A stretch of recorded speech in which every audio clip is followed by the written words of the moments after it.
back to the tools. So there was a question about the SK set and how it's holding up. So the SK set is doing well. I took the ratchet out because as the ratchet that comes with this kit is not good. And this is a ratchet that I'm using. This is a 90 tooth count Mac ratchet. It's like a mini ratchet, 1/4 inch drive, quick release. Very cold out here too. It's freezing out here and you can see on the sockets the haze. But this set has been doing good. I will say that I didn't think that this would be useful, and I use the palm ratchet very frequently. This is very helpful, especially for low torque applications, tight spots, limited access, and things like that. This I found myself using a lot. So then I also have a little ratchet spinner that goes on the end of the ratchet. Don't use that nearly as much as the ratchet spinner, but sometimes, especially with a very loose fastener to get it started, I do use that to where, or I'll just use a naked socket. That gives me a little more grip, but to be honest, it's just as easy to spin just a naked socket than to put that on there. But like with the gloves on, it helps to have that on there. All right. Another question that I got was, is this made in the USA? This kit used to be 100% made in the USA. When I bought mine, everything was made in the USA, every single piece except the ratchet that it came with. As far as I can tell, this is marketed as a made in the USA kit. And the reason I say that is because every piece, even down to the little adapters, say made in the USA. They have the USA stamp on them, okay? However, the ratchet did not. So it was the only piece out of the set that did not have a stamp saying made in the USA. So I put this Mac in here because it fits and I like it. I don't see a made in USA stamp on this ratchet either. And when I don't see the stamp, I don't think it is. So, but it fits in there nicely and it's a good ratchet. So I have it in there. This ratchet would have fit in there too, and this is a USA made ratchet, but it is a 3/8 drive in the compact head. So I didn't go with that. Otherwise, I probably could have went with that one. But I do like having the little flex head in there. So that is working out fine. One of the viewers told me that, hey, Mac makes another round head ratchet that's like 120 tooth count as like you can put it in here as an upgrade, because the one that comes in here is like a 40 or a 60 tooth count ratchet, and it's like 75 bucks. I think it's made in China. I'm pretty sure all of the round head ratchets that are being produced now are made in China. Actually, I'm pretty sure about that. And the pair head ratchets, they're keeping in the USA. So one of the questions from another viewer was that because Great Star owns SK now, is the stuff still being made in USA? Yes, a lot of Heartland tools are still being made in USA, and this kit in particular, which they were asking about, is made in USA, except for the ratchet. The ratchet is not. Okay, oh man, this thing right here, which was on the last update, it's back again because I've been using this a lot, specifically this size has been more useful than the double XL. I can use that one too on the bigger stuff, but this goes all the way to 24 millimeter, and it's like covering all of the gas fittings, most of the gas fittings that I run into. So this one I use in a combination with a like a regular adjustable wrench as a backup. So I'm using this one to loosen this stuff with. I'm using a normal, like my Snap-on adjustable wrenches as the backup, and then I'm using this to actually ratchet the fastener off. That feature, that ratcheting feature, works really, really well. Really speeds up the process of taking stuff loose, especially in a tight spot. Awesome. So this is a nice update. This has been awesome. This guy back here, this is my borescope. I've had it for a while. I keep it in a box so I can keep up with it. I don't use it as much as I should. There's times that I would like to use this and I don't use it, and it's because, you know, kind of bulky and I don't want to pull it out. So I reorganized the truck because this used to be stuffed in the back of the seat, low power. And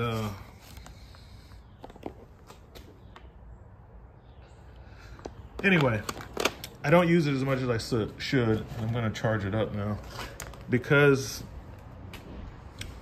I just don't want to get it out because of the bulkiness. But there's nothing wrong with it. It works fine. Got my memory card in there. I'm gonna go ahead and charge it up while I got it out. But I find myself not wanting to pull it out, partly because of where I had it located, and partly because of the bulk factor. So I'll try to use it more. Typically, sometimes in a spot where I probably should have and could have used this, I run and I grab my inspection mirror to try to sneak a peek at stuff. So I'll turn that off and I will charge this up. I don't remember how much this costs. I don't think it was a whole lot of money. And it's using, that looks like the micro USB for the charger. So that's that. It has got me out of some jams. It's sometimes you have to use a borescope. There's nothing else that you can use. And on this one, what's great about this one is the size of the camera head and the camera bump. That is pretty tiny. You can get that down, you know, any spark plug hole or anything like that. That is pretty small. The ratchets. So how have the 100 tooth ratchets been coming along? Well, as I stated in another video, well, I sold most of them. I had them for a while and I sold most of them because I got an unbelievable deal, and I went ahead and sold them. And out of all of them, I found that the one that I repurchased, this flex head, I found this one to be the most useful, and it's the one that I like the most. It was the most versatile of those ratchets. So I bought another one of those. But yeah, had a phone call, had to stop the video. This is the one I like the most. I don't like the comfort grip on a short handled ratchet because when I'm in a tight spot trying to swing, the fat handle gets in the way, you know. So on these ratchets like this, I don't like the I don't want the comfort grip on it. Now, if it's a long handle ratchet like this, it's fine, because if I'm in a tight spot, the slimness of the body of the ratchet, I can still swing it. Whereas in that same spot, the handle gets in the way. So I much prefer to use a standard handle ratchet, which is my preferred ratchet of choice is gonna be the chrome handle. So I prefer to use those. So there's that. And so there again is another reason why this is my favorite ratchet out of the 100 tooth count ratchets. The long handled ones will be coming in soon, and I'll probably pick up a couple of them. I'm not gonna grab all of them because and this is the update part. Thing has a heavy back drag on it, and I don't like that. And guys are saying there's ways you can fix that and you can do things to them. I don't really get into opening up the ratchets and snipping the springs and stuff like that. So, you know, I kind of expect the tool to perform the way it's designed. And if it's not, then possibly it could have been designed better. I do understand that if there is a very simple, easy fix, like, you know, adjusting a spring or changing it out, as another viewer commented, would be a better idea to just change it out for a different spring that's rated at a different tension or whatever. You know, fine. But me personally, I don't want to modify the tools. I want them to work out of the box. Now, oiling it up, that's one thing. You know, open the thing up, add some oil, because that's like part of maintenance, man. But like cutting the spring and stuff like that, I'm sure it works because, like I said, a lot of smart guys out there. People watch these videos. A lot of them are a lot smarter than I am, and that's great. And they probably have a lot more experience to figure stuff like that out and say, hey, you can reduce the back drag by doing this, that, or the other. Some people are putting heavier grease in them and stuff like that. But, you know, if Koken can make a ratchet with extremely light back drag and a very good mechanism, you know, Snap-on can do the same thing. And with the dual 80s,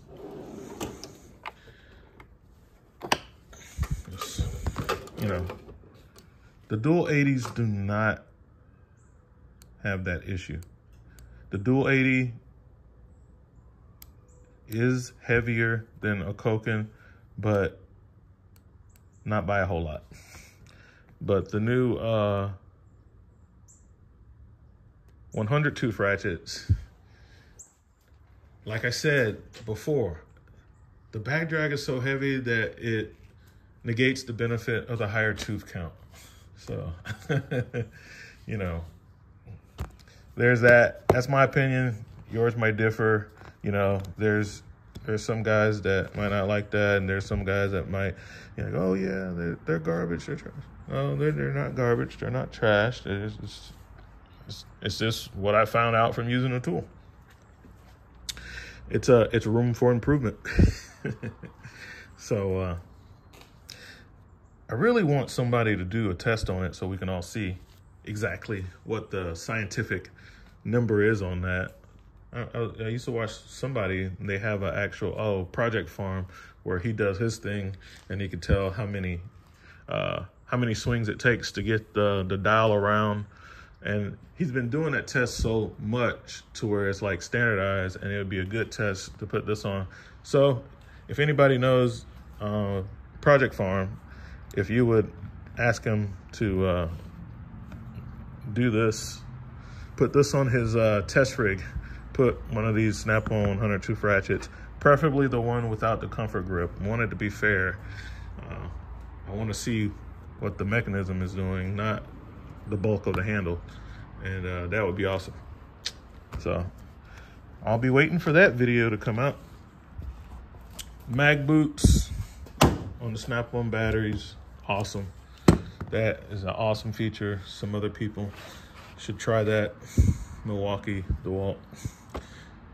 And this tray, this magnetic tray, this has been an awesome tool. It seems simple, but you know, it's just a plastic tray and it's held up surprisingly. I thought the thing would have been busted up a long time ago, because all it is holding up to the light. You can see two long magnets with encapsulated into a molded plastic tray. But the thing's held up, and I'm hard on my tools, man. It gets thrown around the truck. It's back there. It's in with a bunch of other tools. As you can see, it's well used, and the thing has held up, man. And it's a very big help when I'm disassembling stuff with a lot of different screws and components to go to it. This is a must-have. Do you have to get a Snap-on one that's made in USA? No. You can get a Chinese variant from whoever. So what? But I like this one. This is the one I bought.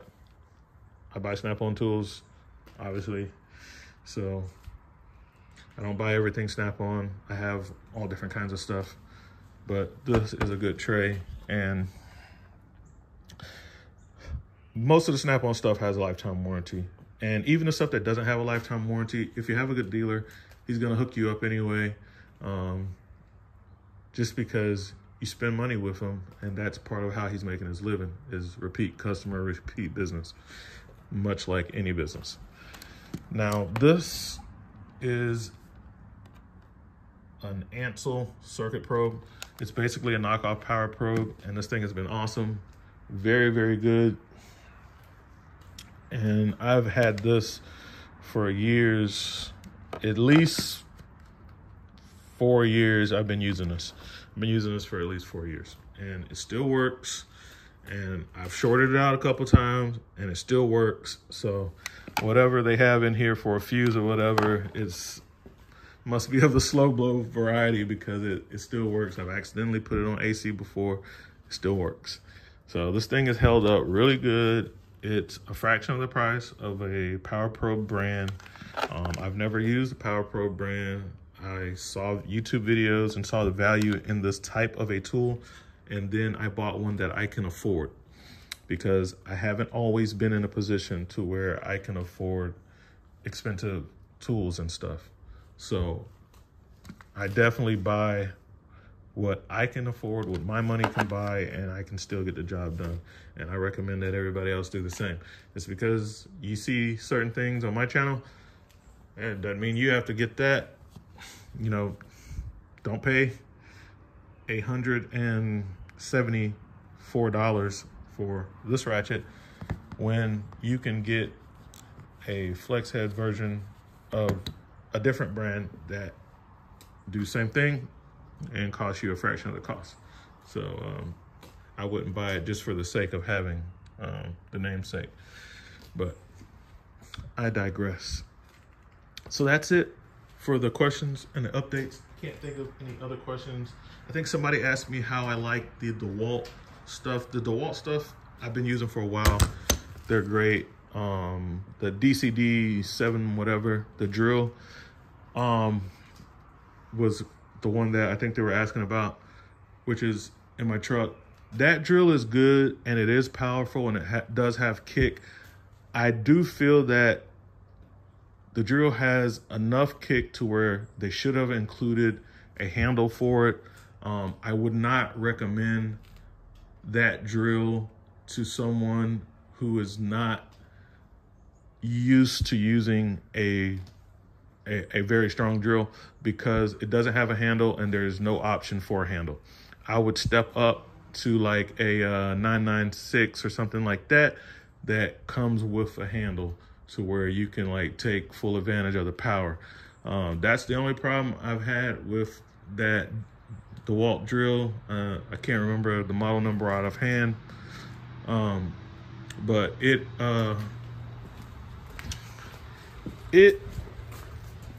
it is in here. That drill, it is a good drill. I just wish it had a handle. Okay, the DCD 791. It's a good drill, it holds up, it has a middle chuck on it, it's great.